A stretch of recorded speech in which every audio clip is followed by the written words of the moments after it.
ಸ್ನೇಹಿತರೆ, ಇಂದಿನ ತರಗತಿಯಲ್ಲಿ ನಾವು ಬಿಸ್ನೆಸ್ ಬಗ್ಗೆ ಮಾತಾಡಿದ್ದು, ಸೋಲ್ ಟ್ರೇಡಿಂಗ್ ಕನ್ಸರ್ನ್ ಮತ್ತು ಜಾಯಿಂಟ್ ಹಿಂದೂ ಫ್ಯಾಮಿಲಿ ಬಗ್ಗೆ ಮಾತಾಡೋದು.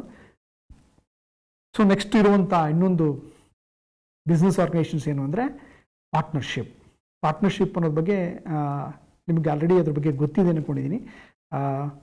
ಸೋಲ್ ಟ್ರೇಡಿಂಗ್ ಕನ್ಸರ್ನ್ ಏನಾಗುತ್ತೆ, ನಾನು ಹೇಳ್ದಂಗೆ ಏನಾಗುತ್ತೆ, ಒಂದಷ್ಟು ಡ್ರಾಬ್ಯಾಕ್ಸ್ಗಳಿದೆ. ಆ ಡ್ರಾಬ್ಯಾಕ್ಸ್ಗಳನ್ನ ಏನಾಗುತ್ತೆ ಓವರ್ಕಮ್ ಮಾಡ್ಕೊಳ್ಳೋದಕ್ಕೆ, ಅಥವಾ ಒಬ್ಬನೇ ವ್ಯಕ್ತಿ ಎಲ್ಲ ಲಯಬಿಲಿಟಿಗಳನ್ನ ತಗೊಳಕ್ಕಾಗಲ್ಲ ಅನ್ನೋ ಸಮಸ್ಯೆಯಿಂದ ಏನಾಗುತ್ತೆ, ಕ್ಯಾಪಿಟಲ್ ಭಾಳ ಕಡಿಮೆ ಇರುತ್ತೆ, ಮ್ಯಾನೇಜರ್ ಸ್ಕಿಲ್ ಕಡಿಮೆ ಇರುತ್ತೆ, ರಿಸ್ಕ್ ಜಾಸ್ತಿ ಇರುತ್ತೆ. ಇವೆಲ್ಲ ಸಮಸ್ಯೆಗಳಿಂದ ನೆಕ್ಸ್ಟ್ ಇನ್ನೊಂದಂಥ ವೇನ ಅಥವಾ ಇನ್ನೊಂದು ಫಾರ್ಮನ್ನು ನಾವು ಕಂಡಿಡ್ಕೊಂಡು ಅದನ್ನು ಪಾರ್ಟ್ನರ್ಶಿಪ್ ಅಂತ ಹೇಳ್ತೀವಿ. ಪಾರ್ಟ್ನರ್ಶಿಪ್ಪಲ್ಲಿ ಏನಾಗುತ್ತೆ, it's a second stage of evolution of business form. So sole trading concern oldest form. ಅದ ನಂತರ ನಾವು ಉಳ್ಕೊಂಡಿದ್ದ ಸೆಕೆಂಡ್ ಸ್ಟೇಜ್ ಏನು ಅಂದರೆ ಪಾರ್ಟ್ನರ್ಶಿಪ್ ಫಾರ್ಮ್ ಅಂತಂದರೆ ಆ್ಯಸ್ ಪರ್ ದಿ ಆ್ಯಕ್ಟ್ ಏನು ಹೇಳುತ್ತೆ ಅಂತಂದರೆ ಏನಾಗುತ್ತೆ, ಇಂಡಿವಿಜುವಲ್ ಆಗಿ ಯಾವ ವ್ಯಕ್ತಿಗಳು ಪಾರ್ಟ್ನರ್ಶಿಪ್ ಫರ್ಮಿಗೆ ಸೇರ್ತಾನೆ ಅಂತನೂ ನಾವು ಪಾರ್ಟ್ನರ್ ಅಂತ ಪಾಲುದಾರರ ಅಂತ ಕರಿತೀವಿ. ಇಂಡಿವಿಜುವಲ್ ಆಗಿ ಕಲೆಕ್ಟಿವ್ ಆಗಿ ಏನಾಗುತ್ತೆ ನಾವು ಫರ್ಮ್ ಅಂತ ಕರಿತೀವಿ, ಸಂಸ್ಥೆ ಅಂತ ಕರಿತೀವಿ. ಇಂಡಿವಿಜುವಲ್ ಆಗಿ ಕರೆದ್ರೆ ಪಾರ್ಟ್ನರ್ ಅಂತ ಕರಿತೀವಿ, ಕಲೆಕ್ಟಿವ್ ಆಗಿ ಕರೆದ್ರೆ ಅದನ್ನ ಫರ್ಮ್ ಅಂತ ಕರಿತೀವಿ. ಪಾರ್ಟ್ನರ್ಶಿಪ್ ಫರ್ಮ್ ಅಂದರೆ it's a collective of partners ಅಂತ ಹೇಳ್ತೀವಿ. ಸೊ ಒಂದು ಡೆಫಿನೇಷನ್ ಇರುತ್ತೆ, section 4 of the Indian partnership act of 1932 ಏನು ಹೇಳುತ್ತದೆ, the relationship between the persons who agree to share the profit of business carried on by all or any one of them acting for all ಅಂತ ಹೇಳ್ತೀವಿ. So ಇಲ್ಲಿ definition ಅಥವಾ meaning ಏನು ಹೇಳುತ್ತೆ ಅಂದರೆ, ಎಲ್ಲ ಪಾರ್ಟ್ನರ್ಗಳೇನಾಗುತ್ತೆ ತಮ್ಮ ಏನು ಶೇರ್ಗಳಿರ್ತದೆ, ಅವ್ರ ಪಾಲುಗಳೇನಿರುತ್ತೆ, ಹಣವನ್ನು ತೊಗೊಂಡೋಗಿ ಇನ್ವೆಸ್ಟ್ ಮಾಡ್ತಾರೆ. ಇನ್ವೆಸ್ಟ್ ಮಾಡಿ ಏನು ಕ್ಯಾಪಿಟಲ್ ಇರ್ತಾರೆ ಅಥವಾ ಅವ್ರು ಏನು ಅಗ್ರೀಡ್ ಮಾಡ್ಕೊಂಡಿರ್ತಾರೆ, ಅವ್ರೇನು ಪಾರ್ಟ್ನರ್ಶಿಪ್ ಫಾರ್ಮಲ್ಲಿ ಅಗ್ರಿಮೆಂಟ್ ಮಾಡ್ಕೊಳ್ತಾರೆ, ಡೀಡ್ ಮಾಡ್ಕೊಂಡಿರ್ತಾರೆ, ಅದ್ರ ಪ್ರಕಾರಕ್ಕೆ ಪ್ರಾಫಿಟ್ ಅಥವಾ ಲಾಸ್ ಏನೇ ಆದ್ರೂ ಅದನ್ನೇನಾಗುತ್ತೆ ಅವರು ಏನು ರೇಷಿಯೋಸ್ ಇರುತ್ತೆ ಅನುಪಾತದಲ್ಲಿ ಅದನ್ನು ಹಂಚ್ಕೊಳ್ತಾ ಹೋಗ್ತಾರೆ. ಸೊ ಅದೇ ರೀತಿ ಏನಾಗುತ್ತೆ, let me discuss the features. So ಅದ್ರ ಬಗ್ಗೆ ಒಂದಷ್ಟು ಗುಣಲಕ್ಷಣಗಳನ್ನು ಒಂಚೂರು ಡಿಸ್ಕಸ್ ಮಾಡೋಣ. It's association of 2 or more persons, ಇಬ್ಬರು ಅಥವಾ ಇಬ್ಬರಿಗಿಂತ ಜಾಸ್ತಿ ವ್ಯಕ್ತಿಗಳು ಸೇರಿ ಪಾರ್ಟ್ನರ್ಶಿಪ್ ಫಾರ್ಮನ್ನು ಮಾಡ್ತಾರೆ. ಪಾರ್ಟ್ನರ್ಶಿಪ್ ಫಾರ್ಮ್ ಮಾಡ್ಬೇಕಾದ್ರೆ ಮಿನಿಮಮ್ ಏನಾಗುತ್ತೆ ಇಬ್ಬರು ವ್ಯಕ್ತಿಗಳ ಅವಶ್ಯಕತೆ. ಪಾರ್ಟ್ನರ್ ಅಂದರೆ ಇಬ್ಬರು ವ್ಯಕ್ತಿಗಳು ಇರಲೇಬೇಕು.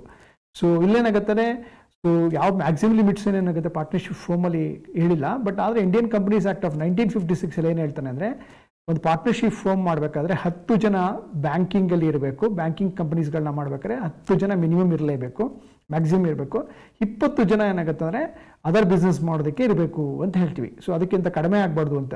ಸೊ ಮ್ಯಾಕ್ಸಿಮಮ್ ಲಿಮಿಟ್ ಏನಿರ್ತದೆ ಅಂದರೆ, ಪಾರ್ಟ್ನರ್ಸ್ ಏನಿರುತ್ತೆ ಬ್ಯಾಂಕಿಂಗ್ಗೆ 10 ಜನ, ಬ್ಯಾಂಕಿಂಗ್ ಅಲ್ಲದೆ ಇರುವಂಥದ್ದಕ್ಕೆ ಏನಾಗುತ್ತೆ 20 ಜನಗಳು ಇರಬೇಕು ಅಂತೇಳಿ ಪಾರ್ಟ್ನರ್ಶಿಪ್ ಆ್ಯಕ್ಟ್ ಹೇಳಲ್ಲ, ಬಟ್ ಏನಾಗುತ್ತೆ ಕಂಪನೀಸ್ ಆ್ಯಕ್ಟ್ ಆಫ್ 1956 ಹೇಳುತ್ತೆ. So in the presence of ಬಿಸ್ನೆಸ್ನ ಮಾಡ್ಬೇಕಾದ್ರೆ ಇವ್ರು ಮಾಡೋ ಉದ್ದೇಶ ಏನಿರುತ್ತೆ ಬಿಸ್ನೆಸ್ ಮಾಡೋದಕ್ಕೆ. ಸೊ ಬಿಸ್ನೆಸ್ ಮಾಡ್ಬೇಕಾದ್ರೆ ಏನಾಗುತ್ತೆ, ಅದ್ರ ಬಿಸ್ನೆಸ್ ಮಾಡಬೇಕು, ಇಂಡಸ್ಟ್ರಿ, ಕಾಮರ್ಸು, ಯಾವುದೇ ರೀತಿಯಾದಂಥ ಪ್ರೊಫೆಷನ್ನ ಮಾಡಬೇಕಾದ್ರೆ ಏನಾಗುತ್ತೆ ಒಂದಷ್ಟು ಏನಾಗುತ್ತೆ ಸರ್ವಿಸ್ಗಳನ್ನು ನಾವು ಸೇಲ್ ಮಾಡಬೇಕು.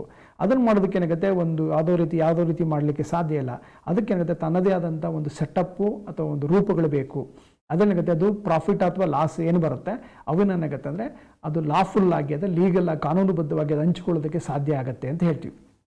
Next agreement. ಪಾರ್ಟ್ನರ್ಶಿಪ್ ಫಾರ್ಮಲ್ಲಿ ಏನಾಗುತ್ತೆ, ಸೋಲ್ ಟ್ರೇಡಿಂಗ್ ಕನ್ಸರ್ನಲ್ಲಿ ಯಾವುದೇ ರೀತಿಯಾದಂಥ ಫಾರ್ಮಾಲಿಟೀಸ್ ಇಲ್ಲ. ಬಟ್ ಏನಾಗುತ್ತೆ ಪಾರ್ಟ್ನರ್ಶಿಪ್ಪಲ್ಲಿ ಏನಾಗುತ್ತೆ ರಿಜಿಸ್ಟ್ರೇಷನ್ ಮಾಡಬೇಕು ಅನ್ನೋ ಮ್ಯಾಂಡೇಟರಿ ಕಂಪಲ್ಸರಿ ಏನಿಲ್ಲ. ಬಟ್ ಆದರೆ ಏನಾಗುತ್ತೆ ಇವರು ಪಾರ್ಟ್ನರ್ಗಳೇನಾಗುತ್ತೆ ಯಾವ ರೀತಿಯಲ್ಲಿ ಪ್ರಾಫಿಟ್ ಆ್ಯಂಡ್ ಲಾಸ್ಗಳನ್ನು ಶೇರ್ ಮಾಡ್ಕೋಬೇಕು ಅಂತ ಮಾಡ್ಕೋಬೇಕಾದ್ರೆ ಅವ್ರಿಗೊಂದು ಒಂದು ಒಪ್ಪಂದ ಅಥವಾ ಒಂದು ಕರಾರುಗಳಿರಲೇಬೇಕು. ಅದು ಕರಾರು ಏನಾಗುತ್ತೆ ಕೆಲವೊಂದು ಸತಿ ಎಕ್ಸ್ಪ್ರೆಸಿವ್ ಆಗಿರುತ್ತೆ, ರಿಟರ್ನ್ ಆಗಿರುತ್ತೆ, ಕೆಲವು ಸತಿ ಇಂಪ್ಲಾಯ್ಡ್ ಆಗಿರುತ್ತೆ. ಓರಲ್ ಆಗಬೇಕಾದ್ರೂ ಮಾಡ್ಕೊಂಡಿರ್ಬೋದು, ಇಲ್ಲ ಅಂದರೆ ರಿಟರ್ನ್ ಬೇಕಾದ್ರೂ ಇರ್ಬೋದು. ಬಟ್ ಏನಾಗುತ್ತೆ ಪಾರ್ಟ್ನರ್ಶಿಪ್ ಆ್ಯಕ್ಟ್ ಏನು ಹೇಳುತ್ತೆ ಅಂದರೆ, ಪರ್ಟಿಕ್ಯುಲರ್ ಆಗಿ ಏನಾಗುತ್ತೆ ಅದನ್ನು ಅಗ್ರಿಮೆಂಟನ್ನು ಮಾಡ್ಕೊಂಡೇ ಇರಬೇಕು. ಅಗ್ರಿಮೆಂಟ್ ಮಾಡ್ಕೊಳ್ಳಿ ಅಥವಾ ಅದನ್ನು ರಿಜಿಸ್ಟರ್ ಮಾಡಿಸ್ಕೊಳ್ಳಿ ಅಂದರೆ ಕಾನೂನಲ್ಲಿ ಅದಕ್ಕೆ ಅಸ್ತಿತ್ವ ಇಲ್ಲ ಅಂತ ಹೇಳ್ತಾರೆ. Next sharing of profits. So ತಾವೇನು ಇನ್ವೆಸ್ಟ್ ಮಾಡಿರ್ತಾರೆ ಹಣ, ಬಂಡವಾಳ ಅಂತ ಏನು ಕರಿತೀವಿ, ಆ ಬಂಡವಾಳವನ್ನು ಏನಾಗುತ್ತೆ ಬಿಸ್ನೆಸ್ಗೆ ಇನ್ವೆಸ್ಟ್ ಮಾಡಿ ಆ ಬಿಸ್ನೆಸ್ಸಿಂದ ಬರುವಂಥ ಪ್ರಾಫಿಟ್ ಆ್ಯಂಡ್ ಲಾಸ್ಗಳನ್ನು ಏನಾಗುತ್ತೆ ಯಾವುದೋ ಒಂದು ಪ್ರಾಫಿಟ್ ಶೇರಿಂಗ್ ರೇಷಿಯೋಸಲ್ಲಿ ಏನಾಗುತ್ತೆ ಅದನ್ನು ಅನುಪಾತದಲ್ಲಿ ಅದನ್ನು ಮಾಡ್ಕೊಳ್ತಾರೆ. ಅದು ಅಗ್ರಿಮೆಂಟಲ್ಲಿ ಸ್ಟೇಟ್ ಆಗಿರುತ್ತೆ. ಸೊ ಯೂಶ್ವಲ್ ಆಗಿ ಏನಾಗುತ್ತೆ ಕ್ಯಾಪಿಟಲ್ ಎಷ್ಟು ಇನ್ವೆಸ್ಟ್ ಮಾಡ್ತಾರೆ ಮತ್ತು ಯಾರು ಅದನ್ನು ರನ್ ಮಾಡ್ತಾನೆ ಅನ್ನೋದ್ರ ಮೇಲೆ ಅದು ಡಿಪೆಂಡ್ ಅಪಾನ್ ಆಗುತ್ತೆ profit sharing base. So next ಏನಾಗುತ್ತೆ is the act as an principal and agent. So ಇವರೇನಾಗುತ್ತೆ ಪಾರ್ಟ್ನರ್ಸ್ಗಳನ್ನೇನಾಗುತ್ತೆ ನಾವೇನಾಗುತ್ತೆ ಅವರೇ ಏನಾಗುತ್ತೆ ಓನರ್ಗಳಾಗೂ ಇರ್ತಾರೆ ಮತ್ತು ಅವರ ಜೊತೆ ಕಾರ್ಯಭಾರಿಗಳು ಅಂದರೆ ಏಜೆಂಟ್ಗಳಾಗಿ ಕೆಲಸ ಮಾಡ್ತಾರೆ. They are acting as a dual. ಅವರೇ ಓನರು ಮತ್ತು ಅವರೇ ಕೆಲಸಗಾರರ ಥರ ಏನಂತೀವಿ ಆ ರೀತಿ ಕೆಲಸಗಳನ್ನ ಮಾಡ್ತಾರೆ. ಸೊ ಇದೇನಾಗುತ್ತೆ partnership is a branch of agency ಅಂತ ಹೇಳ್ತೀವಿ. ಕಾರ್ಯಭಾರಿ ಥರ ಅವರೇ ಕೆಲಸವನ್ನು ಮಾಡುವಂಥ ವ್ಯಕ್ತಿಗಳು ಅಂತ ಹೇಳ್ತೀವಿ. ನೆಕ್ಸ್ಟ್ ಅನ್ಲಿಮಿಟೆಡ್ ಲಯಬಿಲಿಟಿ ಅನ್ನೊಂದು ಡಿಸ್ಅಡ್ವಾಂಟೇಜ್ ಏನು ಪಾರ್ಟ್ನರ್ಶಿಪ್ ಫಾರ್ಮಲ್ಲಿ ಇದ್ದರೆ ಅನ್ಲಿಮಿಟೆಡ್ ಲಯಬಿಲಿಟಿ. ಸೊ ಇಲ್ಲೂ ಸಹ ಏನಾಗುತ್ತೆ ಸೋಲ್ ಟ್ರೇಡಿಂಗ್ ಕನ್ಸರ್ನ್ ಥರ ಏನಾಗುತ್ತೆ ಅದೇನಾಗುತ್ತೆ ಅನಿಯಮಿತವಾದಂಥ ಹೊಣೆಗಾರಿಕೆ. ಸೊ ಬಿಸ್ನೆಸ್ಸಲ್ಲಿ ಲಾಸ್ ಆದರೆ ಆ ಪಾರ್ಟ್ನರ್ಗಳು ಏನಾಗುತ್ತೆ ತಮ್ಮ ಲಾಸ್ ಏನು ಕ್ಯಾಪಿಟಲ್ನ ಕೊಟ್ಟರೂ ಸಾಲವನ್ನು ತೀರದೇ ಇದ್ರೆ ಏನಾಗುತ್ತೆ ತಮ್ಮ ಸ್ವಂತ ಆಸ್ತಿಯನ್ನು ಮಾರಿ ಅದನ್ನು ಅವ್ರು ತೀರಿಸಬೇಕಾದಂಥ ಅನಿವಾರ್ಯತೆ ಇರುತ್ತೆ. ಸೊ ಅದನ್ನೇನಾಗುತ್ತೆ ಅನ್ಲಿಮಿಟೆಡ್ ಲಯಬಿಲಿಟಿ ಅಂತೀವಿ. ಮತ್ತು ಏನಾಗುತ್ತೆ ನೋ ಸಪ್ರೇಟ್ ಲೀಗಲ್ ಎಂಟಿಟಿ, ಇಲ್ಲಿ ಯಾವುದೇ ರೀತಿಯಾದಂಥ ಕಾನೂನು ಅಸ್ತಿತ್ವ ಇರೋದಿಲ್ಲ. ಸೊ ಅದರಿಂದ ಏನಾಗುತ್ತೆ ಇಲ್ಲೂ ಸುದ ಏನಾಗುತ್ತೆ ಕಾನೂನಲ್ಲಿ ಏನಾಗುತ್ತೆ ಯಾವುದೇ ರೀತಿಯಾದಂಥ ಅವ್ರಿಗೆ ಸಪೋರ್ಟು ಅನ್ನೋದಿಲ್ಲ. ಸೊ ಪಾರ್ಟ್ನರ್ಶಿಪ್ ಫೋಮಲ್ಲಿ ನಾವೇನಾಗುತ್ತೆ ಯೂಶ್ವಲ್ ಆಗಿ ನಾವು ಎರಡು ರೀತಿಯಾಗಿ ವಿಂಗಡಣೆ ಮಾಡ್ತೀವಿ. ಒಂದು ಜನರಲ್ ಪಾರ್ಟ್ನರ್ಶಿಪ್ಪು, ಇನ್ನೊಂದು ಲಿಮಿಟೆಡ್ ಪಾರ್ಟ್ನರ್ಶಿಪ್ಪು. ಜನರಲ್ ಪಾರ್ಟ್ನರ್ಶಿಪ್ ಅಂದರೆ partnership at will, particular partnership and joint venture ಅಂತ ಕರಿತೀವಿ. ಲಿಮಿಟೆಡ್ ಪಾರ್ಟ್ನರ್ಶಿಪ್ಪಲ್ಲಿ ಏನಾಗುತ್ತೆ unlimited liability of least one partner ಅಂತ ಹೇಳ್ತೀವಿ. It's not existed. ಸೊ ಇಂಡಿಯಾದಲ್ಲಿ ಇಲ್ಲ. ಇಲ್ಲೇನಿದೆ ಪಾರ್ಟ್ನರ್ಶಿಪ್ ಅಟ್ ವಿಲ್ ಅಂದ್ರೆ ಏನಾಗುತ್ತೆ ಅಲ್ಲಿ ಯಾವುದೇ ಡ್ಯೂರೇಷನ್ಸ್ಗಳನ್ನು ಹೇಳಿರಲ್ಲ. ಅವರು ಅಗ್ರಿಮೆಂಟಲ್ಲಿ ಇಷ್ಟು ವರ್ಷಗಳ ಕಾಲ, 5 ವರ್ಷ 10 ವರ್ಷ 20 ವರ್ಷ ಅಂತ ಏನೂ ಇರಲ್ಲ. ಅವ್ರು ಎಲ್ಲಿವರೆಗೂ ಏನಾಗುತ್ತೆ ಅವ್ರಿಗೆ ಸಮ್ಮಲ್ಲಿ ಒಮ್ಮತ ಇರುತ್ತೆ ಅಥವಾ ಸಮ್ಮತಿ ಇರುತ್ತೆ ಅಲ್ಲಿವರೆಗೂ ಅದನ್ನು ಬಿಸ್ನೆಸ್ನ ನಡ್ಸ್ಕೊಂಡು ಹೋಗ್ತಾರೆ. ಅದನ್ನಾಗುತ್ತೆ partnership at will, the will of the partners. Next ಏನಿದೆ ಪರ್ಟಿಕ್ಯುಲರ್ ಪಾರ್ಟ್ನರ್ಶಿಪ್, ಯಾವುದೋ ಒಂದು ಪರ್ಟಿಕ್ಯುಲರ್ ಪೀರಿಯಡ್ಗೆ ಇರ್ಬೋದು, ಅದು ಯಾವುದೋ ಒಂದು ಜಾಬ್ಗೆ ಇರ್ಬೋದು, ಒಂದು ವರ್ಕ್ಗೆ ಏನಾಗುತ್ತೆ ಸ್ಟಿಪ್ಯುಲೇಟೆಡ್ ಆಗಿದ್ದರೆ ಆ ಕೆಲಸವನ್ನು ಮುಗಿದಾಗ ಅಥವಾ ಡ್ಯೂರೇಷನ್ ಆ ಟೈಮ್ ಮುಗಿದಾಗ ಏನಾಗುತ್ತೆ ಆಟೋಮೆಟಿಕ್ ಆಗಿರುತ್ತೆ ಅದು it's comes to an end. So ಆ ಟೈಮ್ ಮುಗಿದ ತಕ್ಷಣ ಏನಾಗುತ್ತೆ 5 ವರ್ಷ ಅಂತಂದಾಗ 5 ವರ್ಷಕ್ಕೆ ಏನಾಗುತ್ತೆ ಎಂಡ್ ಆಗುತ್ತೆ. ನೆಕ್ಸ್ಟ್ ಜಾಯಿಂಟ್ ವೆಂಚರ್ ಅಂದರೆ ಏನಾಗುತ್ತೆ ಯಾವುದೋ ಒಂದು ಪರ್ಟಿಕ್ಯುಲರ್ ಪ್ರಾಜೆಕ್ಟನ್ನು ಇಟ್ಕೊಂಡಾಗ ಯಾವುದೋ ಒಂದು ವೆಂಚರ್ನ ಮಾಡಕ್ಕೆ ಹೋದಾಗ ಆ ವೆಂಚರ್ ಕಂಪ್ಲೀಟ್ ಸ್ಟಾರ್ಟಿಂದ ಕಡೆವರೆಗೆ ಇರ್ತಾರೆ. ಒಂದು ಸತಿ ಏನಾಗುತ್ತೆ ಫಾರ್ ಎಕ್ಸಾಂಪಲ್ ಬಿಲ್ಡಿಂಗ್ಗೆ ಒಂದು ಬಿಲ್ಡಿಂಗ್ ಕಟ್ಟಬೇಕು ಅಂತ ಇಟ್ಕೋತೀರಿ, ಆ ಬಿಲ್ಡಿಂಗ್ ಕಂಪ್ಲೀಟ್ ಆದ ತಕ್ಷಣ ಏನಾಗುತ್ತೆ ಆ partnership is comes to an end. Next types of partners, ಪಾರ್ಟ್ನರ್ಸ್ಗಳಲ್ಲಿ ಯಾವ ರೀತಿ ಇರ್ತಾರೆ ಅಂತ, ಪಾಲುದಾರರಿರುವ ಪ್ರಕಾರಗಳು ಯಾವುದು ಅಂತ. ಒಂದು ಆಕ್ಟಿವ್ ಪಾರ್ಟ್ನರ್. ಆಕ್ಟಿವ್ ಅಂದ್ರೆ ಏನಾಗುತ್ತೆ the name is indicates is totally involved in the partnership. So partnership ಏನಾಗುತ್ತೆ ತುಂಬ ಏನಾಗುತ್ತೆ ಕ್ರಿಯಾಶೀಲ ಪಾಲುದಾರ ಅಂತ ನಾವು ಕರಿತೀವಿ. ಅವನೇನಾಗುತ್ತೆ ಪಾರ್ಟ್ನರು ಮತ್ತು ಏನಾಗುತ್ತೆ ಇನ್ವಾಲ್ವ್ಮೆಂಟು. ಸೊ ಅವನೇ ಮ್ಯಾನೇಜ್ ಮಾಡುವಂಥದ್ದು ಇರ್ಬೋದು, ಅದು ಆಕ್ಟಿವ್ ಆಗಿ ಇನ್ವಾಲ್ವ್ ಆಗಿದ್ರೆ ಅವನ ಆಕ್ಟಿವ್ ಪಾರ್ಟ್ನರ್ ಅಂತ ಹೇಳ್ತೀವಿ. ನೆಕ್ಸ್ಟ್ ಸ್ಲೀಪಿಂಗ್ ಪಾರ್ಟ್ನರ್, ನಿದ್ರಾವಸ್ಥಾ ಪಾಲುದಾರ ಅಂತ. ಅವ್ರು ಕೇವಲ ಹಣವನ್ನು ಮಾತ್ರ ಇನ್ವೆಸ್ಟ್ ಮಾಡ್ತಾನೆ, ಆಮೇಲೆ ಅವನು ಯಾವುದೇ ರೀತಿಯಾದಂಥ ಆಕ್ಟಿವ್ ಇನ್ವಾಲ್ವ್ಮೆಂಟು ಬಿಸ್ನೆಸ್ಸಲ್ಲಿ ಇರೋಲ್ಲ. ಅಂಥವನಿರುತ್ತೆ just invest the capital and take a profit. So ಅವ್ನು ಹಣ ಮಾತ್ರ ಇನ್ವೆಸ್ಟ್ ಮಾಡ್ತಾನೆ, ಅವ್ನಿಗೇನು ಪ್ರಾಫಿಟ್ ಬರುತ್ತೆ ಮಾತ್ರ ತಗೊಳ್ತಾನೆ. ನೆಕ್ಸ್ಟ್ ನಾಮಿನಲ್, ನಾಮನಿರ್ದೇಶನ ಪಾಲುದಾರರು ಅಂತ ಹೇಳ್ತೀವಿ. ಇಲ್ಲೇನಾಗುತ್ತೆ ಕೆಲವೊಂದು ಸತಿ ಏನಾಗುತ್ತೆ ತಮ್ಮ ಹೆಸರುಗಳು ಪಾಪ್ಯುಲಾರಿಟಿ ಇರುವಂಥ ವ್ಯಕ್ತಿಗಳು ಏನಾಗುತ್ತೆ ತಮ್ಮ ಹೆಸರುಗಳನ್ನು ಮಾತ್ರ ಬಳಸ್ಕೊಳ್ತಾರೆ, ಅವರು ಇನ್ವೆಸ್ಟು ಮಾಡಲ್ಲ, ಮತ್ತು ಏನಾಗುತ್ತೆ ಅವ್ರು ಆಕ್ಟಿವ್ ಆಗಿ ಇನ್ವಾಲ್ವ್ಮೆಂಟು ಆಗಲ್ಲ.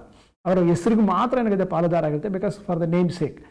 ಸೊ ಆ ನೇಮ್ಗಳು ತುಂಬ ಏನಾಗುತ್ತೆ ಮಾರ್ಕೆಟಲ್ಲಿ ಅವರು ತುಂಬ ಫೇಮ್ ಇದ್ದಾಗ ಅಂಥವ್ರ ಹೆಸರುಗಳನ್ನ ಬಳಸ್ಕೊಂಡು ಏನಾಗುತ್ತೆ ಪಾರ್ಟ್ನರ್ಶಿಪ್ಪನ್ನು ಮಾಡ್ತೀರಿ. Next partnership by estoppel. ಯಾವುದೋ ಪಾರ್ಟ್ನರ್ ಏನಾಗುತ್ತೆ ಅವ್ನು ಪಾರ್ಟ್ನರ್ಶಿಪ್ ಫಾರ್ಮ್ಗೆ ಬರ್ತಾನೆ, ಕೂತಿರ್ತಾನೆ, ನಡ್ಕೊಳ್ತಾನೆ, ಅವ್ರೇನು ಕೆಲಸ ಮಾಡ್ಬೇಕಾದ್ರೆ ಇವನು ಹೆಲ್ಪ್ ಮಾಡ್ತಾನೆ, ಎಲ್ಲ ಮಾಡ್ತಾನೆ, ಬಟ್ ಈ behave like A partner. So ಅವನ ವರ್ತನೆ ಹೇಗಿರುತ್ತೆ ಅಂದರೆ ಅವನೇನಾಗುತ್ತೆ ಅವ್ನು ಪಾರ್ಟ್ನರ್ ಅಲ್ಲ, ಅದರೊಳಗೆ ಪಾರ್ಟ್ನರ್ ಆಗಿದ್ದಾನೆ ಅನ್ನೋ ಮಟ್ಟಕ್ಕೆ ಅವನು ಆಕ್ಟಿವ್ ಆಗಿರ್ತಾನೆ, ಬಟ್ ಅವನಾಗುತ್ತೆ ಪಾರ್ಟ್ನರ್ ಬೈ ಎಸ್ಟೋಪಲ್ ಅಂತ ಹೇಳ್ತೀವಿ. ಇನ್ನೊಬ್ಬರು ವ್ಯಕ್ತಿ ಹೊರಗಡೆ ನೋಡುವಂಥ ವ್ಯಕ್ತಿ ಏನಾಗುತ್ತೆ believe that he is one of the partner ಅಂತ. ಅವ್ನು ನೋಡಿದಾಗ ಅವ್ನು ಪಾರ್ಟ್ನರ್ ಥರ ಇರ್ತಾನೆ, ಬಟ್ ಆ ಪಾರ್ಟ್ನರ್ನಾಗುತ್ತೆ ಅವ್ನು ಥರ್ಡ್ ಪಾರ್ಟಿ ಅವ್ನು ಪಾರ್ಟ್ನರು ಅಂತ ಏನಾದ್ರು ಅವ್ನ ಜೊತೆ ಏನಿದೆ ವ್ಯವಹಾರ ಮಾಡಿದ್ರೆ ಅದಕ್ಕೇನೈತೆ ಅಲ್ಟಿಮೇಟ್ಲಿ ಥರ್ಡ್ ಪಾರ್ಟ್ನರ್ ಮಾತ್ರ ಅದಕ್ಕೆ ಲಯಬಲ್ ಆಗ್ತಾನೆ ಹೊರತು ಪಾರ್ಟ್ನರ್ಶಿಪ್ಪಿಗೆ ಅವ್ರ ಪಾರ್ಟ್ನರ್ಶಿಪ್ ಫರ್ಮ್ಗೆ ಯಾವುದೇ ರೀತಿಯಾದಂತೆ ಇರಲ್ಲ. Next partner by holding out. ಕೆಲವೊಂದು ಸತಿ ಏನಾಗುತ್ತೆ ಪಾರ್ಟ್ನರ್ಸ್ಗಳೇನಾಗುತ್ತೆ ಬೈ ವರ್ಡ್ಸ್ ಡೀಡಲ್ಲಿ ಏನಾಗುತ್ತೆ ಅವ್ರು ಪಾರ್ಟ್ನರ್ ಆಗಿರ್ತಾರೆ, ಇನ್ನೊಬ್ಬ ವ್ಯಕ್ತಿಗೆ ಹೇಳ್ತಾರೆ ಅದನ್ನು, ಬಟ್ ಅವನೇನಾಗುತ್ತೆ ಸೊ ಈ ಕೆನಾಟ್ ಡಿನೈಡ್ ಇಟ್. ಸೊ ಅವ್ನು ನಾನು ಪಾರ್ಟ್ನರ್ ಅಂತ ಹೇಳಿದಾಗಲೂ ಏನಾಗುತ್ತೆ ಅವ್ನು ಹೇಳ್ಕೊಳ್ಳಲ್ಲ, ಬಟ್ ಅವನಿಗೆ ಆಮೇಲೆ ಗೊತ್ತಾಗುತ್ತೆ ಅವನಿಗೆ ಡಿಕ್ಲರೇಷನ್ ಮಾಡ್ಕೊಳ್ತಾನೆ ನಾನು ಆ ಪಾರ್ಟ್ನರ್ ಅಲ್ಲ ಅಂತ ಹೇಳೋಷ್ಟೊಳಗೆ. ಬಟ್ ಅಂಥ ಸಮಯದಲ್ಲಿ ಏನಾಗುತ್ತೆ ಥರ್ಡ್ ಪಾರ್ಟಿ ಏನಾಗುತ್ತೆ ಅವನ ಮೇಲೆ ಹಣವನ್ನು ಇನ್ವೆಸ್ಟ್ ಮಾಡಿದರೆ ಅಥವಾ ಸಾಲವನ್ನು ಕೊಟ್ಟಿದ್ರೆ ಆಗ ಏನಾಗುತ್ತೆ ಆ ಪಾರ್ಟ್ನರ್ ಏನಾಗುತ್ತೆ ಪಾರ್ಟ್ನರ್ ಬೈ ಹೋಲ್ಡಿಂಗ್ ಔಟ್ ಅಂತ. ಅವ್ನು ಆ್ಯಕ್ಟ್ ಮಾಡಬೇಕಾದಾಗ ನೀನು ಪಾರ್ಟ್ನರ್ ಅಂತ ಕೇಳಿದ್ರು ಸುದ ಅವನತ್ರ ಏನು ಹೇಳ್ಕೊಳ್ದೇ ಇದ್ದರೆ ಅವನಿಗತ್ತೆ ಅದರ್ ಪಾರ್ಟಿ ಥರ್ಡ್ ಪಾರ್ಟಿ ಏನಾಗುತ್ತೆ ಅವ್ನು ಪಾರ್ಟ್ನರು ಅಂತೇಳಿ ಬಿಲೀವ್ ಮಾಡ್ಕೊಳ್ತಾರೆ. ನೆಕ್ಸ್ಟ್ ಮೈನರ್, ಅಪ್ರಾಪ್ತಕ ಪಾಲುದಾರರು. ಕೆಲವೊಂದು ಸತಿ ಏನಾಗುತ್ತೆ ಮೈನರ್ಶಿಪ್ ಆಕ್ಟ್ ಪ್ರಕಾರ ನಾವು ತಗೊಂಡಾಗ minor is not eligible to enter into any contract ಅಂತ ಲಾಲ್ ಹೇಳ್ತೀವಿ. ಬಟ್ ಆದರೆ ಕೆಲವೊಂದು ಸತಿ ಏನಾಗುತ್ತೆ ಬೆನಿಫಿಟ್ಸ್ಗಳು ಲಾಭಗಳಿಗೆ ಮಾತ್ರ ಏನಾಗುತ್ತೆ ಪಾರ್ಟ್ನರ್ ಈ ಥರ ಮೈನರ್ಗಳನ್ನು ಬೇರೆ ಪಾರ್ಟ್ನರ್ ಆಗಿ ತಗೊಳ್ಬೋದು. ಇದೇನಾಗುತ್ತೆ ಮೈನರ್ಸ್ ಪಾರ್ಟ್ನರ್ ಅಂತ, ಅಪ್ರಾಪ್ತಕ ಪಾಲುದಾರರು ಅಂತ. ಸೊ ನೆಕ್ಸ್ಟ್ ಪಾರ್ಟ್ನರ್ಶಿಪ್ ಫರ್ಮನ್ನು ಹೆಂಗೆ ನಾವು ಫಾರ್ಮ್ ಮಾಡ್ತೀವಿ. ಪಾರ್ಟ್ನರ್ಶಿಪ್ ಫರ್ಮನ್ನು ಹೆಂಗೆ ನಾವು ಮಾಡ್ತೀವಿ ಅಂದರೆ ಫಸ್ಟ್ ಒಂದು ಅಗ್ರಿಮೆಂಟನ್ನು ಮಾಡ್ಕೊಳ್ತೀವಿ. ಅಗ್ರಿಮೆಂಟಲ್ಲಿ ಅದು ಓರಲ್ ಬೇಕಾದ್ರೂ ಇರ್ಬೋದು, ರಿಟರ್ನ್ ಬೇಕಾದ್ರೂ ಇರ್ಬೋದು. ಬಟ್ ಯೂಶ್ವಲ್ ಏನಾಗುತ್ತೆ ತುಂಬ ಭಿನ್ನಾಭಿಪ್ರಾಯಗಳು ಬರಬಾರ್ದು ಅಂತ ಏನಾಗುತ್ತೆ ಸಾಧ್ಯವಾದ ಮಟ್ಟಿಗಿಂತ ಬರವಣಿಗೆ ರೂಪದಲ್ಲಿ ಇರಬೇಕು. ಸೊ ಆ ಬರವಣಿಗೆ ರೂಪದಲ್ಲಿ ಇರುವಂಥದ್ದು ಏನಿರ್ತವೆ ಅದನ್ನು ಅಗ್ರಿಮೆಂಟನ್ನು ನಾವು called as a partnership deed, ಪಾಲುದಾರರ ಒಪ್ಪಂದ ಅಂತ ಕರಿತೀವಿ. ಸೊ ಆ ಪಾಲುದಾರರ ಒಪ್ಪಂದ ಏನಿರುತ್ತೆ ಆ ಒಪ್ಪಂದ ಏನಾಗುತ್ತೆ ನೀವು ರಿಜಿಸ್ಟ್ರೇಷನ್ ಬೇಕಾದ್ರೂ ಮಾಡ್ಕೋಬೋದು, ರಿಜಿಸ್ಟ್ರೇಷನ್ ಮಾಡ್ಕೊಳ್ದಿರ್ಬೋದು. ಬಟ್ ಆದರೆ ಕೆಲವು ಸತಿ ಪಾರ್ಟ್ನರ್ಶಿಪ್ ಡೀಡ್ ಏನಾಗುತ್ತೆ ಸ್ಟ್ಯಾಂಪ್ಡ್ ಆಗಿರಬೇಕು ಅಂತೇಳಿ ಇಂಡಿಯನ್ ಸ್ಟ್ಯಾಂಪ್ ಆ್ಯಕ್ಟ್ ಹೇಳುತ್ತೆ. ಬಟ್ ಪಾರ್ಟ್ನರ್ಶಿಪ್ ಡೀಡಲ್ಲಿ ಪಾಲುದಾರರ ಒಪ್ಪಂದದಲ್ಲಿ ಏನಿರುತ್ತದೆ name and address of the firm and partners, name and duration of the business, ಮತ್ತು amount of capital contributed by the each partners, powers and duties and obligations of each partner, ಮತ್ತು ಪಾರ್ಟ್ನರ್ಗಳು ಎಷ್ಟು ಪ್ರಾಫಿಟ್ನ ತಗೋಬೇಕು, ಎಷ್ಟು ಇಂಟ್ರೆಸ್ಟನ್ನು ಕೊಡಬೇಕು, ಸ್ಯಾಲ್ರಿ ಎಷ್ಟು ಕೊಡಬೇಕು, ಮತ್ತೇನಾಗುತ್ತೆ ಅಕೌಂಟ್ಸನ್ನು ಯಾರು ನೋಡ್ಕೋಬೇಕು, ಮತ್ತು ಆಡಿಟ್ ಹೇಗೆ ಮಾಡಿಸ್ಕೋಬೇಕು, ಮತ್ತೇನಾಗುತ್ತೆ ಸೊ ಏನು ಡ್ರಾಯಿಂಗ್ಸ್ಗಳನ್ನು ಹಂಗಂದರೆ ಅವ್ರು ಬೇಕಾದಂಥ ಡ್ರಾಯಿಂಗ್ಸ್ಗಳನ್ನು ಸ್ವಂತ ಖರ್ಚಿಗೆ ಪಡ್ಕೋಬೇಕಾದ್ರೆ ಎಷ್ಟು ಅಮೌಂಟನ್ನು ತೊಗೊಳ್ಬೇಕು, ಆ ಡ್ರಾಯಿಂಗ್ಸ್ನ ಪಡ್ಕೊಂಡಾಗ ಏನಾಗುತ್ತೆ ಅದಕ್ಕೆ ಏನು ಚಾರ್ಜ್ ಇಂಟ್ರೆಸ್ಟ್ನ ಚಾರ್ಜ್ ಮಾಡಬೇಕು, ಮತ್ತೇನಾಗುತ್ತೆ ರಿಟೈರ್ಡ್ ಆದಾಗ ಯಾವ ರೀತಿ ಮಾಡ್ಕೊಳ್ತೀರಿ, ಅವ್ರಿಗೆ ಪೇಮೆಂಟ್ ಹೆಂಗೆ ಮಾಡ್ತೀರಿ, ಡೆತ್ ಆದಾಗ ಹೆಂಗೆ ಮಾಡ್ಕೊಳ್ತೀರಿ, ಮತ್ತು ಗುಡ್ ವಿಲ್ಗಳು ಬಂದಾಗ ವ್ಯಾಲ್ಯೂಷನ್ ಆಫ್ ಗುಡ್ ವಿಲ್ ಹೇಗೆ ಮಾಡ್ಕೊಳ್ತೀರಿ, ಮತ್ತೇನಾಗುತ್ತೆ ಅಡ್ಮಿಷನ್ ಮಾಡ್ಕೋಬೇಕಾದ್ರೆ ಅಡ್ಮಿಷನ್ ಹೆಂಗೆ ಮಾಡ್ಕೊಳ್ತೀರಿ, ಕಡೆಗೆ ಡಿಸಾಲ್ವ್ ಹೆಂಗೆ ಮಾಡ್ಕೊಳ್ತೀರಿ, ಅದು ಪ್ರೊಸೀಜರ್ ಏನು ಅಂತ, ಮತ್ತೇನೋ ಸಮಸ್ಯೆಗಳು ಬಂದಾಗ ಡಿಸ್ಪ್ಯೂಟ್ಸ್ ಬಂದಾಗ ಅಮಾಂಗ್ ಪಾರ್ಟ್ನರ್ಸ್ ಬಂದಾಗ ಹೇಗೆ ಸಾಲ್ವ್ ಮಾಡ್ಕೊಳ್ತೀರಿ, ಮತ್ತೇನಾಗುತ್ತೆ ಪಾರ್ಟ್ನರ್ ಇನ್ಸಾಲ್ವೆಂಟ್ ಆದರೆ ದಿವಾಳಿ ಆದರೆ ಹೇಗೆ ಮಾಡ್ಕೊಳ್ತೀರಿ ಅನ್ನೋದ್ರ ಬಗ್ಗೆ ಇವೆಲ್ಲವೂ ಆ ಪಾರ್ಟ್ನರ್ಶಿಪ್ ಡೀಡಲ್ಲಿ ಇರುತ್ತೆ. ಮತ್ತೇನಾಗುತ್ತೆ ಪಾರ್ಟ್ನರ್ಶಿಪ್ ಫರ್ಮನ್ನು ರಿಜಿಸ್ಟ್ರೇಷನ್ ಮಾಡ್ಕೋಬೇಕಾ, ಪಾರ್ಟ್ನರ್ಶಿಪ್ ಫರ್ಮನ್ನು ರಿಜಿಸ್ಟ್ರೇಷನ್ ಮಾಡ್ಕೋಬೇಕು ಅಂತ ಎಲ್ಲೂ ಹೇಳಿಲ್ಲ, ಬಟ್ ಕಂಪಲ್ಸರಿ ಇಲ್ಲ, ಇಟ್ಸ್ ಆಪ್ಷನ್ ಟು ದಿ ಪಾರ್ಟ್ನರ್ಸ್ಗಳು ಬೇಕಾದ್ರೆ ಅದನ್ನು ಮಾಡ್ಕೋಬೋದು ಅಥವಾ ಬೇಕಾದ್ರೆ ಬಿಡ್ಬೋದು. ಬಟ್ ಏನಾಗುತ್ತೆ ಪಾರ್ಟ್ನರ್ಶಿಪ್ ರಿಜಿಸ್ಟ್ರೇಷನ್ ಆ್ಯಕ್ಟ್ ಏನು ಹೇಳುತ್ತೆ ಅಥವಾ ಗೌರ್ಮೆಂಟ್ ಏನು ಹೇಳುತ್ತೆ ಅಂದರೆ ಈ ಪಾರ್ಟ್ನರ್ಶಿಪ್ನ ಫರ್ಮನ್ನು ನೀವು ನೋಂದಾಯಿಸ್ಕೊಂಡ್ರೆ ನಿಮಗೇನಾಗುತ್ತೆ ನಿಮಗೆ ಬೇಕಾಗಿರುವಂಥ ಎಲ್ಲ ಲಾಸ್ಗಳನ್ನು ಮತ್ತು ಏನಾಗುತ್ತೆ ನಿಮ್ಗೆ ಬರಬೇಕಾದಂಥ ನಿಮಗಾದಂಥ ಏನು ಸಮಸ್ಯೆಗಳಾದಾಗ ಅದನ್ನು ಕಾನೂನು ಪ್ರಕಾರವಾಗಿ ಮಾಡ್ಕೋಬೋದು ಅಂತ ಹೇಳುತ್ತೆ. ಬಟ್ ಕಾನೂನು ಪ್ರಕಾರ ಮಾಡ್ಕೋಬೇಕಾದ್ರೆ ರಿಜಿಸ್ಟ್ರೇಷನ್ ಮಾಡಿಸ್ಕೋಬೇಕು ಅಂತ, ರಿಜಿಸ್ಟ್ರೇಷನ್ ಮಾಡ್ಕೊಳ್ಳಿಲ್ಲ ಅಂದಾಗ ಏನಾಗುತ್ತೆ ಸಮಸ್ಯೆ ಆಗುತ್ತೆ. ಸೊ ಏನು ರಿಜಿಸ್ಟ್ರೇಷನ್ ಮಾಡಿಸ್ಕೊಳ್ಳಿ ಏನೇನಾಗುತ್ತೆ, so unregistered firm cannot file a suit. So ಯಾವ ರಿಜಿಸ್ಟರ್ಡ್ ಆಗಿರೋ ಫರ್ಮ್ಗಳೇನಾಗುತ್ತೆ ಯಾವುದೇ ರೀತಿಯ ಬೇರೆ ಮೂರನೇ ವ್ಯಕ್ತಿ ಮೇಲೆ ಏನಾಗುತ್ತೆ ಕೇಸ್ ಆಗಲಿಕ್ಕೆ ಬರಲ್ಲ. ಮತ್ತೇನಾಗುತ್ತೆ ಯಾವುದೇ ರೀತಿಯ ಪಾರ್ಟ್ನರ್ಗಳಿಗೆ ಏನಾಗುತ್ತಾರೆ ಅವನು ಸುತ್ತ ಏನಾಗುತ್ತೆ ಫರ್ಮ್ ಮೇಲೆ ಕೇಸ್ ಹಾಕಲಿಕ್ಕೆ ಬರಲ್ಲ. ಮತ್ತೇನಾಗುತ್ತೆ ಮತ್ತು ಏನು ಸೂಟ್ಗಳನ್ನು ಅಥವಾ ಹೊರಗಡೆ ಬರುವಂಥ ವ್ಯಕ್ತಿಗಳು ಅವನಿಗೆ ಬರಬೇಕಾದ್ರೆ ಹಣವನ್ನು ಏನಾಗುತ್ತೆ ಅರ್ಜಿದಾರ ಆಗಿರ್ಬೋದು ಬೇರೆ ವ್ಯಕ್ತಿಗಳೇನಾಗುತ್ತೆ ಕೋರ್ಟಲ್ಲಿ ಕಾನೂನು ಪ್ರಕಾರವಾಗಿ ಪಡ್ಕೊಳ್ಳೋಕ್ಕೆ ಸಾಧ್ಯ ಇಲ್ಲ. Next advantages of partnership. So ಪಾಲುದಾರಿಕೆಯಲ್ಲಿರುವಂಥ ಲಾಭಗಳೇನು, ಈಸಿ ಫಾರ್ಮೇಷನ್, ಅದನ್ನು ಬೇಗ ಶೀಘ್ರವಾಗಿ ಏನಾಗುತ್ತೆ ಅದರ ರಚನೆ ಮಾಡ್ಬೋದು. ಮತ್ತೇನಾಗುತ್ತೆ ಕ್ಯಾಪಿಟಲ್ಗಳೇನಾಗುತ್ತೆ ಹೈಯರ್ ಕ್ಯಾಪಿಟಲ್, ಸೊ ಬಂಡವಾಳವನ್ನು ಏನಾಗುತ್ತೆ 2 ಮತ್ತು 3 ಜನ ವ್ಯಕ್ತಿಗಳಿದ್ದಾಗ ಏನಾಗುತ್ತೆ ಅವರ ಕ್ಯಾಪಿಟಲ್ ಬಂಡವಾಳ ಏನಾಗುತ್ತೆ ಜಾಸ್ತಿ ಇರುತ್ತೆ. ಮತ್ತೇನಾಗುತ್ತೆ 2 ವ್ಯಕ್ತಿಗಳು 3 ವ್ಯಕ್ತಿಗಳು, ಈಗ ಫಾರ್ ಎಕ್ಸಾಂಪಲ್ ಬ್ಯಾಂಕಿಂಗ್ ಸೆಕ್ಟರ್ಲಿ 10 ಜನ ಅಂತ ಹೇಳಿದಾಗ 10 ಜನ ಸಿಕ್ಕಿದಾಗ ಏನಾಗುತ್ತೆ ಮ್ಯಾನೇಜರ್ ಪವರ್ಸು ಜಾಸ್ತಿ ಆಗುತ್ತೆ. ಮತ್ತು ಡಿವಿಷನ್ ಆಫ್ ಲೇಬರ್, ಸೊ ಬೇರೆ ಬೇರೆ ವ್ಯಕ್ತಿಗಳಿಗೆ ಏನಾಗುತ್ತೆ ಅವ್ರ ಕೆಲಸಗಳನ್ನು ಹಂಚೋದಕ್ಕೆ ಭಾಳ ಈಸಿ ಆಗುತ್ತೆ. ಮತ್ತು ಫ್ಲೆಕ್ಸಿಬಿಲಿಟಿ ಇನ್ ಆಪ್ರೇಷನ್ಸ್, ಸೊ ತಮ್ಮ ಏನು ಕಾರ್ಯಗಳಿದೆ ಕಾರ್ಯ ವ್ಯಾಪ್ತಿಯನ್ನು ಏನಾಗುತ್ತೆ ಯಾವಾಗ ಬೇಕಾದ್ರೂ ಬದಲಾವಣೆ ಮಾಡ್ಕೋಬೋದು, ಯಾವ ರೀತಿ ಬೇಕಾದ್ರೂ ಚೇಂಜ್ಗಳು ಮಾಡ್ಕೋಬೋದು. ಮತ್ತು ಬಿಸ್ನೆಸ್ ಸೀಕ್ರೆಸಿ ಅತ್ತೇಜನಗಳಿರೋದ್ರಿಂದ ಏನಾಗುತ್ತೆ ಅವ್ರಿಗೆ ಏನು ಬಿಸ್ನೆಸ್ನ ವ್ಯಾಪಾರದ ರಹಸ್ಯಗಳೇನಿರ್ತದೆ ಅವ್ರು ಏನಾಗುತ್ತೆ ಅವರೇ ಇಟ್ಕೋಬೋದು. ಯಾಕಂದರೆ ಪ್ರಾಫಿಟ್ ಆ್ಯಂಡ್ ಲಾಸ್ ಅಕೌಂಟ್ ಆಗಿರ್ಬೋದು, ಬ್ಯಾಲೆನ್ಸ್ ಶೀಟ್ ಆಗಿರ್ಬೋದು, ಜಾಯಿಂಟ್ ಸ್ಟಾಕ್ ಕಂಪ್ನಿ ಥರ ಏನಾಗುತ್ತೆ ಅದನ್ನ ಡಿಸ್ಕ್ಲೋಜರ್ ಮಾಡುವಂಥ ಅವಶ್ಯಕತೆ ಇಲ್ಲ. ಆ ಡಿಸ್ಕ್ಲೋಜರ್ ಮಾಡದಿದ್ದಾಗ ಏನಾಗುತ್ತೆ ತಮ್ಮ ಏನು ರಹಸ್ಯವನ್ನು ತಾವೇ ಇಟ್ಕೊಳ್ಳುವ ಸಾಧ್ಯತೆಗಳು ಇರುತ್ತೆ. ಮತ್ತೇನಾಗುತ್ತೆ cautious and sound approach. So ಅವ್ರು ಏನೇ ಕೆಲಸಗಳನ್ನು ಮಾಡಬೇಕಾದ್ರೆ ಏನಾಗುತ್ತೆ ಅವ್ರು ನಮ್ಗೆ ಲಾಸ್ ಅದರದ್ದು ಲಾಸನ್ನು ನಾವೇ ತೀರಿಸಬೇಕು ಅನ್ನೋದು ಏನಾಗುತ್ತೆ ಅವ್ರ ತಲೆಯಲ್ಲಿ ಇರೋದ್ರಿಂದ ಏನಾಗುತ್ತೆ ಭಾಳ ಎಚ್ಚರಿಕೆಯಿಂದ ಏನಾಗುತ್ತೆ ಅವರು ತಮ್ಮ ವ್ಯವಹಾರವನ್ನು ಮಾಡ್ತಾರೆ. ಮತ್ತು ಯಾವುದೇ ವ್ಯಕ್ತಿ ಜೊತೆ ಮಾಡಬೇಕಾದ್ರೆ ಏನಾಗುತ್ತೆ ಅಂದರೆ ಅವರು ಕರೆಕ್ಟಾಗಿ ಏನಾಗುತ್ತೆ ಸಿಸ್ಟಮ್ಯಾಟಿಕ್ ಆಗಿ ಅವರು ಏನು ಡಾಕ್ಯುಮೆಂಟ್ಸ್ಗಳು ಬೇಕು ಅಥವಾ ಏನು ನೋಡಿಕೊಂಡು ಸಾಧ್ಯವಾದ ಮಟ್ಟಿಗೆ ಏನಾಗುತ್ತೆ ಅವರು ಏನಾಗುತ್ತೆ ಬಿಸ್ನೆಸ್ಸನ್ನು ಮಾಡ್ತಾರೆ. Relationship between the reward and work. So ಪಾರ್ಟ್ನರ್ಶಿಪ್ಗಳೇನಾಗುತ್ತೆ ಸಾಧ್ಯವಾದ ಮಟ್ಟಿಗೆ ತಮ್ಮ ಕೆಲಸವನ್ನು ತಾವೇ ಮಾಡ್ಕೊಳ್ಳೋದ್ರಿಂದ ಯಾಕೆ ತಮ್ಮ ಕೆಲಸ ತಾವೇ ಮಾಡ್ಕೊಳ್ತಾರೆ ಅಂದರೆ ಏನಾಗುತ್ತೆ ಅವ್ರ ಹಣ ಏನಿರ್ತದೆ ಹಣ ಏನಾಗುತ್ತೆ ಅವ್ರಿಗೆ ಉಳ್ಕೊಂಡ್ರೆ ಏನಾಗುತ್ತೆ ಅದು ಪ್ರಾಫಿಟ್ ಆಗುತ್ತೆ. ಸೊ ಅದರಿಂದ ಏನಾಗುತ್ತೆ ಅವ್ರ ಪ್ರಾಫಿಟನ್ನು ಜಾಸ್ತಿ ಪಡ್ಕೊಳ್ಬೇಕು ಅಂತ ಏನಾಗುತ್ತೆ they have to hard, so work hard. So ಅವ್ರು ಜಾಸ್ತಿ ಕೆಲಸವನ್ನು ಮಾಡ್ತಾರೆ, ಹಾರ್ಡ್ ವರ್ಕ್ ಜಾಸ್ತಿ ಮಾಡ್ತಾರೆ, ಶ್ರಮ ಜಾಸ್ತಿ ಪಟ್ಟಷ್ಟು ಏನಾಗುತ್ತೆ ಅವರಿಗೆ ಲಾಭ ಬರುತ್ತೆ.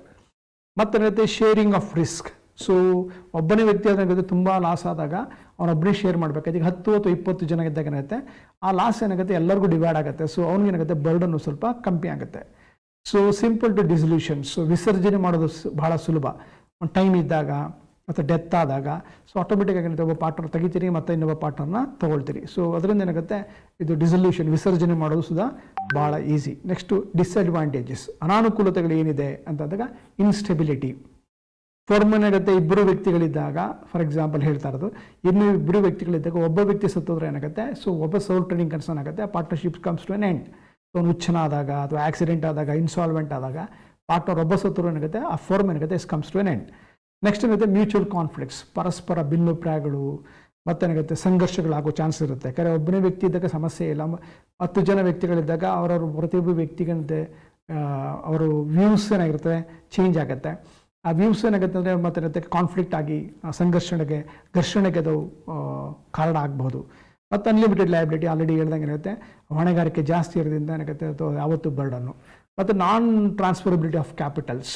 ಸೊ ಕ್ಯಾಪಿಟಲ್ಗಳನ್ನ ಬಂಡವಾಳವನ್ನು ಬೇರೆ ವ್ಯಕ್ತಿಗಳಿಗೆ ಮಾಡೋಕ್ಕೆ ಸಾಧ್ಯ ಇಲ್ಲ. ಥರ್ಡ್ ಪಾರ್ಟಿಯಿಂದ ಏನಾಗುತ್ತೆ, without the concern of the other party you can not bring. So ಹಣಕಾಸನ್ನು ಅಥವಾ ಬಂಡವಾಳವನ್ನು ಹೊರ ತರೋಕ್ಕೂ ಆಗಲ್ಲ, ಮತ್ತು ಹೊರಗಡೆ ಕೊಡೋಕ್ಕೂ ನಿಮಗೆ ಆಗಲ್ಲ. ಮತ್ತು ಲಿಮಿಟೆಡ್ ರಿಸೋರ್ಸಸ್, ಭಾಳ ಸೀಮಿತವಾದಂಥ ಸಂಪನ್ಮೂಲಗಳು. ಯಾಕೆ ಇದನ್ನು ಹೇಳ್ತಿದ್ದೀನಿ ಅಂದರೆ, ನಿಮ್ಮ ಹತ್ರ ಬ್ಯಾಂಕಿಂಗ್ ಜನ ಇರ್ತಾರೆ, ಬ್ಯಾಂಕಿಂಗ್ ಅಲ್ದಿದ್ದು 20 ಜನ ಇರ್ತಾರೆ. ಸೊ ಆಗಿದ್ದಾಗ ಏನಾಗುತ್ತೆ, ನಿಮ್ಮ ಕ್ಯಾಪಿಟಲ್ ಏನಾಗುತ್ತೆ ದೊಡ್ಡ ದೊಡ್ಡ ಕಂಪ್ನಿಗಳನ್ನ, ಜಾಯಿಂಟ್ ಸ್ಟಾಕ್ ಕಂಪ್ನಿಗಳ ಥರ ದೊಡ್ಡ ಫ್ಯಾಕ್ಟ್ರಿಗಳನ್ನು ಮಾಡಲಿಕ್ಕೆ ಸಾಧ್ಯ ಇಲ್ಲ. ಯಾಕಂದ್ರೆ ನಿಮ್ಮ ಕ್ಯಾಪಿಟಲ್ ಏನಾಗುತ್ತೆ ಭಾಳ ಕಡಿಮೆ ಇರುತ್ತೆ.